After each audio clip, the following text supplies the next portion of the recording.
Okay, so now we're going to deglaze the pan with cognac. You can also use just regular brandy if you'd like. Cognac is just wonderful because it is a French dish. But what you want to do is be very careful with this as we pour it in the pan because it's got a lot of alcohol in it. It could ignite, which is just fine.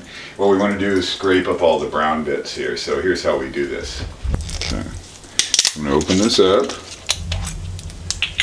And again, it may flare up, so just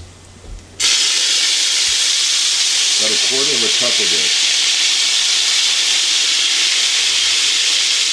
What this does is you want to scrape it down. It's going to take up all these bits from the bottom, all those beautiful, flavorful bits.